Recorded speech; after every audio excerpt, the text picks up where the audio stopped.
yet again, it's snowing outside. You can barely even see it, but it's like snowing like 2 inches tonight, and it's supposed to be finally be nice this Thursday and this Friday, and then continuing all into next week and the next weekend. Yeah, I can't believe we're getting this much snow in April, like mid-April, literally mid-April.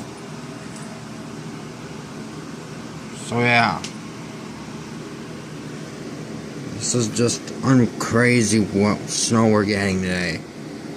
I even got out of school early today because of this, and I'm not gonna have an early release in May. We're gonna have a full day instead. So bye.